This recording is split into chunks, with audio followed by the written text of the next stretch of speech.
மத்திய கிழக்கு பிராந்தியத்தில் போர் ஓய்ந்துவிடும் என்று உலகம் எதிர்பார்த்துக் கொண்டிருந்த நிலையில் அமெரிக்க அதிபர் டொனால்டு ட்ரம்ப் விடுத்திருக்கும் ஒரு புதிய எச்சரிக்கை அந்த பகுதியில் மீண்டும் போர் மேகங்களை கருக்க செய்துள்ளது. ஈரான் விவகாரத்தில் ஒரு பக்கம் அமைதி பேச்சுவார்த்தைகள் நடந்து கொண்டிருந்தாலும் மறுபுறம் ட்ரம்ப் எடுத்து வரும் அதிரடி முடிவுகள் பதற்றத்தை உச்சத்திற்கு கொண்டு சென்றுள்ளன.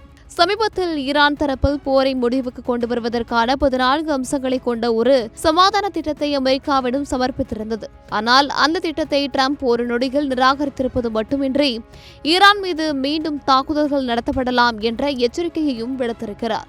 ஈரான் முன்வைத்த அந்த திட்டத்தில் ஹோர்முஸ் நீரிணையை திறந்து விடுவது மற்றும் அணுசக்தி தொடர்பான பேச்சுவார்த்தைகளை தள்ளி வைப்பது போன்ற அம்சங்கள் இருந்தன. ஆனால் இதை கடுமையாக விமர்சித்துள்ள ட்ரம்ப் கடந்த 47 ஆண்டுகளில் ஈரான் மனித குலத்திற்கும் உலகிற்கும் செய்த துரோகத்திற்கு அவர்கள் இன்னும் போதுமான தண்டனையை அனுபவிக்கவில்லை என்று தனது ட்ரூத் சோஷியல் தளத்தில் பதிவிட்டுள்ளார். ஈரானின் இந்த திட்டம் தமக்கு ஏற்புடையதாக இல்லை என்று கூறிய ட்ரம்ப் போர் நிறுத்தம் மற்றும் அமைதி என்ற பெயரில் ஈரான் காலத்தை நீட்டிக்க விரும்புவதாக குற்றம் சாட்டியுள்ளார். முக்கியமாக ஈரான் தங்களை சரியாக நடத்திக் கொள்ளவில்லை என்றாலோ ஏதேனும் தவறான செயல்களில் ஈடுபட்டாலோ அமெரிக்கா மீண்டும் தாக்குதலை தொடங்க தயங்காது என்று ட்ரம்ப் பகிரங்கமாக எச்சரித்திருக்கிறார்.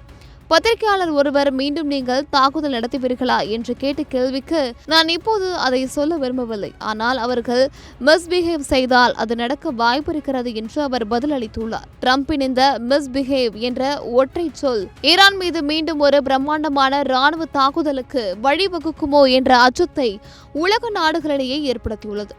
ஈரான் தரப்போ தற்காலிக போர் நிறுத்தத்தை விட போரை நிரந்தரமாக முடிவுக்கு கொண்டு வரும் ஒரு முழுமையான உடன்படிக்கையை விரும்புகிறது. ஆனால் ட்ரம்ப் ஈரானின் அணு ஆயுத திட்டங்களை முற்றிலுமாக முடக்காமல் எந்த ஒரு சமரசத்திற்கும் இடமில்லை என்பதில் உறுதியாக இருக்கிறார்.